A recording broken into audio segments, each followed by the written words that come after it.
All right, at this time, I would ask you to please rise for our Pledge of Allegiance and remain standing for a moment of silence while Mr. Moyer plays taps, as well as the Star Spangled Banner sung by Mrs. Koss and Mrs. Seisler. I pledge allegiance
You may be seated.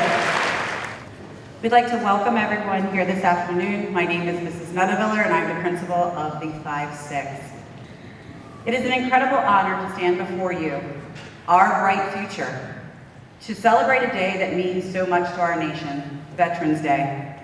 Veterans Day is observed every year on November 11th, but to truly understand why we celebrate, we have to look back over 100 years. Veterans Day was originally called Armistice Day. The word armistice means a formal agreement of warring parties to stop fighting. The armistice that ended World War I, what people then called the Great War, was signed on the 11th hour of the 11th day of the 11th month in 1918. That moment when the guns fell silent was supposed to be the war to end all wars. 1 year later, on November 11, 1919, President Woodrow Wilson proclaimed the first Armistice Day. It was a day dedicated to the cause of world peace and honoring the veterans of that terrible conflict.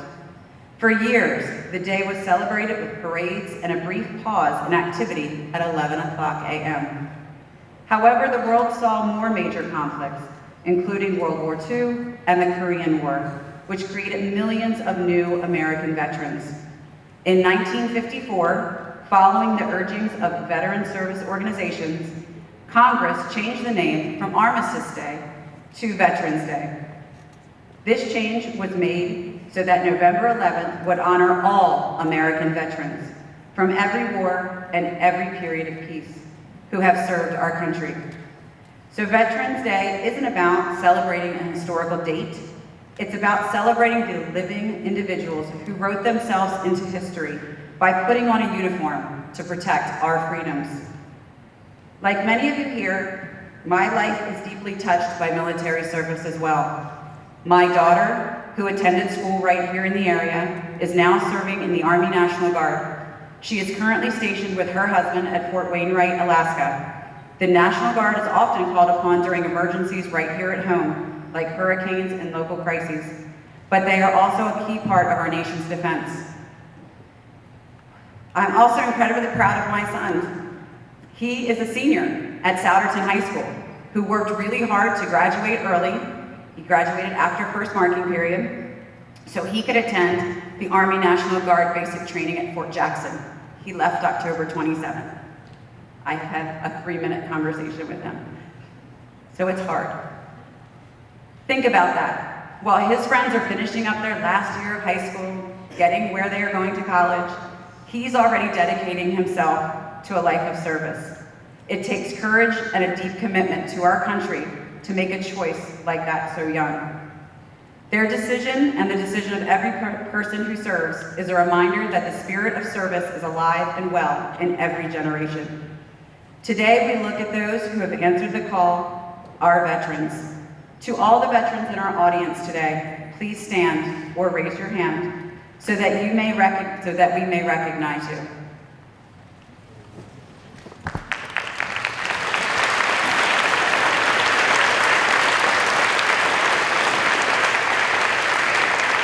Your service is a selfless gift to our nation. You sacrifice time, comfort, and sometimes even your health so that we can enjoy the blessings of liberty. Thank you from the bottom of our hearts for your dedication, your courage, and your enduring commitment to the United States of America. Thank you.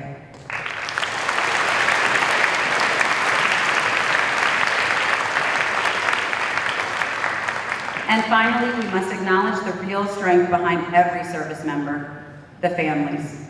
To the spouses, children, parents, and siblings of our veterans, we thank you as well. You hold down the fort, you endure the worry, you celebrate the homecomings.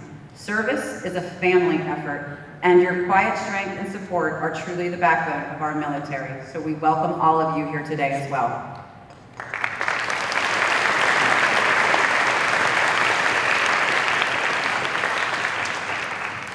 Today, as you go about your day, remember that freedom is not free. It is earned through the sacrifice of those we honor today. Your presence here today and that of people gathering all across America is a tribute to those lost troops and to their families. It is a way to say, we remember. Thank you for attending today. God bless you and your families. God bless our troops, and God bless America.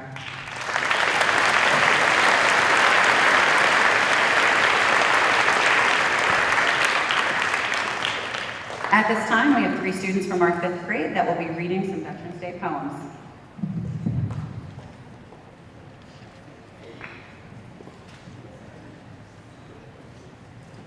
I'm Sophia. O flag of our Union, to you we'll be true, to your red and white stripes and your stars on the blue, the emblem of freedom, the symbol of right. We children salute you, O flag fair and bright.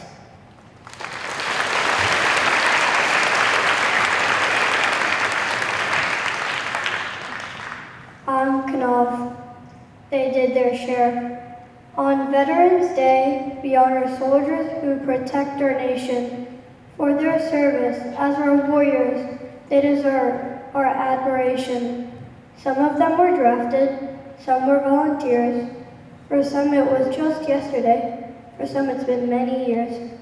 We owe so much to them who kept us safe from terror. So when we see a uniform, let's say thank you to every wearer.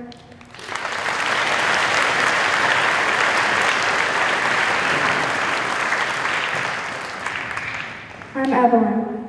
On Veterans Day, we honor all who answered to a service call. Soldiers young and soldiers old fought for freedom, brave and bold. Some have lived while others died, and all of them deserve our pride. We're proud of all the soldiers who kept thinking of red, white, and blue. They fought for us all and all our rights. They fought through many days and nights. And though we may not know each name, we thank all veterans just the same.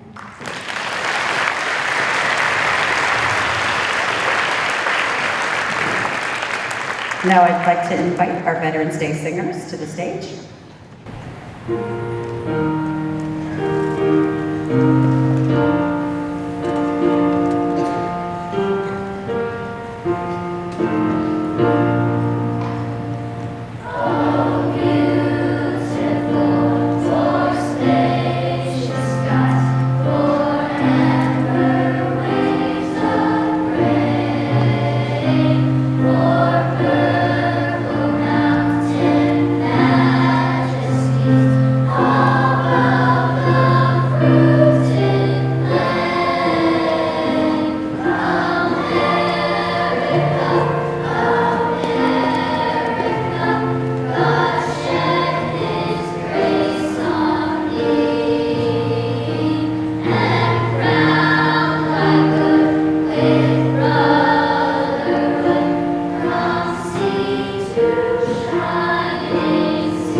You'll see off on the side here, we have a white table.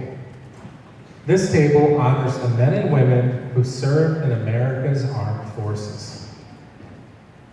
The table is rectangle to show our everlasting devotion and concern for our fallen and missing comrades.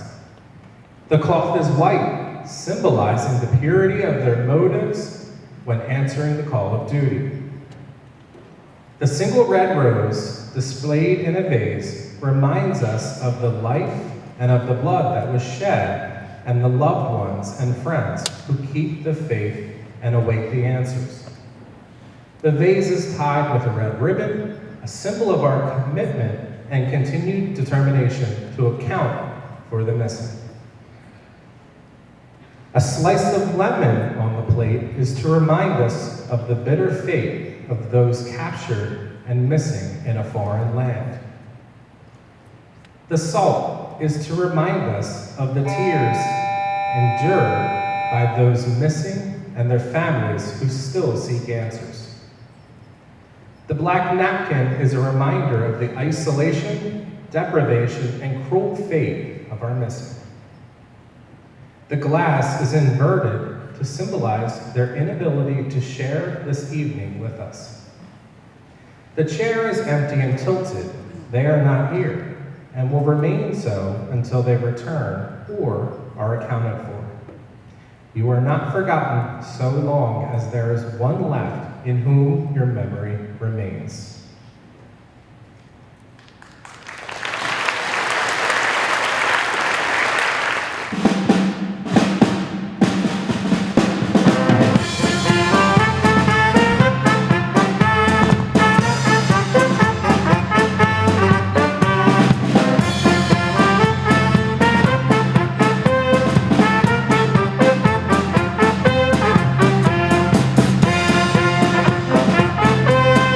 Most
veterans who could be here today with us. Thank you so much.